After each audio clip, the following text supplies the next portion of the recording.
I remember reading the line for the first time, alone in a room that felt suddenly smaller, the air heavier. The horror. The horror. Those 3 words, whispered into the void of a dying man's soul, have haunted me for years. They are not a scream. They are not a confession. They are a recognition, a final, clear-eyed acknowledgement of something so vast and so dark that language itself buckles under its weight. And it is with that whisper, that last breath of a man named Kurtz, that Joseph Conrad takes us by the throat and drags us into the heart of darkness itself. Let us go back. Back to 1899, to the cusp of a new century that promised light, progress, and the triumph of civilization. The British Empire was at its zenith, its maps painted red, its ships ruling the waves. And yet, beneath this polished veneer, there was a growing unease. The seeds of modernism were being sown, a suspicion that the old certainties, God, empire, reason, were hollow things. Conrad himself had seen the rot firsthand. In 1890, he took a steamboat up the Congo River, not as a tourist, but as a captain for a Belgian trading company. What he witnessed there was not the noble mission of civilizing the savage. He saw a machine of greed, a system of unimaginable cruelty dressed in the language of philanthropy. He saw men reduced to ghosts, chained and starving in the shadow of a flag that promised freedom. He saw the wilderness, and he saw what it did to the men who dared to enter it. And from that journey, he forged a story that would never let us rest. The story is simple on its surface. A sailor named Marlowe, a wanderer with a dark curiosity, takes a job as a riverboat captain for a company trading in ivory. He travels to the Congo, a place he describes not as a country, but as a blank space on the map, a place of delightful mystery, that slowly turns into a nightmare. His mission is to retrieve a man named Kurtz, a legendary agent, a genius who has sent back more ivory than all the other stations combined. But as Marlowe travels deeper into the jungle, the river becomes a living thing, a serpent coiled in the mud, a road that leads not to a man, but to an idea. The Congo River, in Conrad's hands, is not a geographical feature. It is a metaphysical artery, a slow, patient, muddy descent into the unconscious. Each bend in the river peels away another layer of pretense. The stations along the way are not outposts of progress, they are grotesque tableaus of decay. Men are dying not from the climate, but from the sheer, crushing weight of a system that has no soul. You see them, as I do, in my mind's eye, the chain gang, the black shapes with their disease and famine eyes, the machinery rusting in the grass, the hollow, echoing sound of a whistle blown for no reason at all. This is not the jungle's darkness. This is the darkness we brought with us. And then, there is Kurtz. He is the heart of darkness. For most of the novella, he is a voice, a rumor, a name spoken in whispers. He is the man who has gone native, who has taken the logic of the empire to its ultimate, horrifying conclusion. Kurtz is not a madman who lost his mind in the jungle. He is a man who found his true self. He arrived in the Congo as a poet, a painter, a man of universal genius who believed he could bring light to the darkness. But the wilderness, Conrad tells us, had found him out early. It whispered to him things about himself that civilization had kept hidden. It showed him that there were no laws, no morals, no God, only power. And Kurtz embraced that power. He set himself up as a god over the native people, presiding over unspeakable rights, adorning his fence with human heads. He did not become a savage. He became a pure, distilled version of the colonial will. He took the logic of taking it away from those who have a different complexion or slightly flatter noses and stripped it of its hypocritical language. He saw the truth that the company men in their starched collars refused to see, that the entire enterprise was built on a foundation of blood. This is the profound horror of Kurtz. He is not an exception.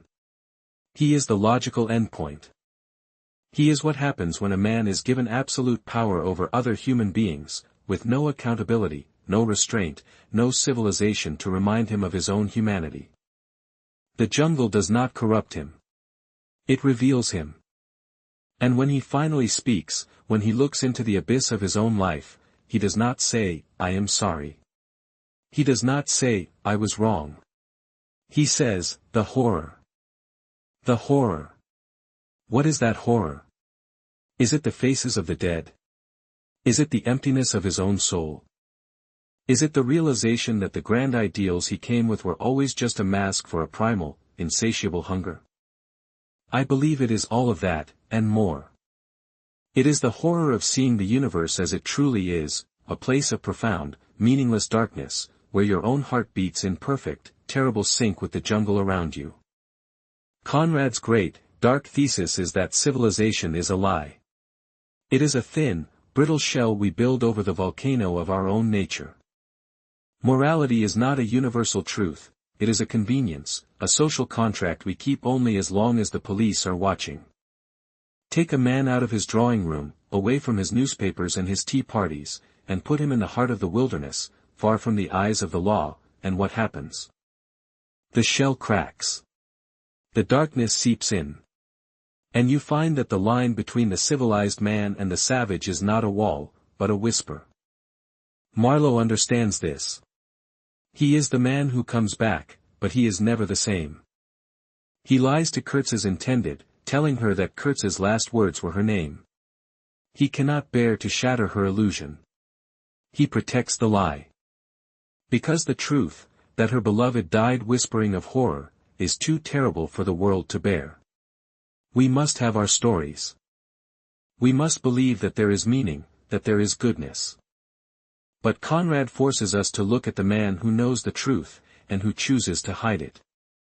The legacy of Heart of Darkness is as tangled and dark as the jungle it describes. It has burrowed into the DNA of Western storytelling. It gave us Apocalypse Now, that fevered dream of the Vietnam War, where the river becomes a road into the soul of America, and where Colonel Kurtz whispers his last words in the shadow of a temple. It gave us a template for the journey into the abyss. But it also gave us a wound. In 1975, the Nigerian novelist Chinua Achebe delivered a lecture that shook the literary world. He called Joseph Conrad a thoroughgoing racist. He argued that Heart of Darkness is not a critique of colonialism, but a product of it. The African characters, he pointed out, are not people. They are a background, a setting, a frenzy. They have no names, no voices, no interior lives. They are the black shadows of disease and starvation against which the white man's drama is played out. Conrad, Achebe argued, could not imagine a fully human African. And therefore, his book, for all its power, is a dehumanizing text. This is a charge that cannot be dismissed. It sits in the room with us, uncomfortable and heavy. We must ask ourselves, is the horror Conrad saw in the jungle really the horror of the colonial system, or is it the horror of the other?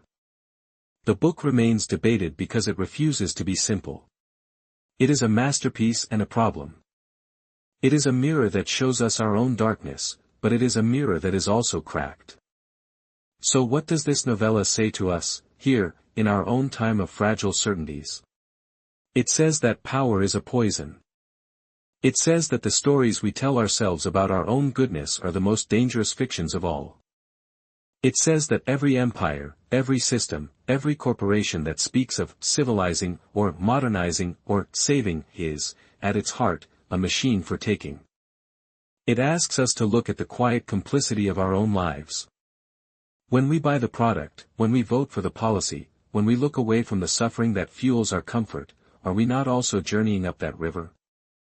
Are we not also hearing the drums in the distance? Conrad offers no redemption. Marlowe returns to the sepulchral city, but he is a haunted man. The darkness does not leave him. He sits in the dark, telling his story to a crew of men who cannot truly understand. And that is where we are left. In the dark, with the echo of the horror in our ears, forced to decide what kind of story we will tell ourselves.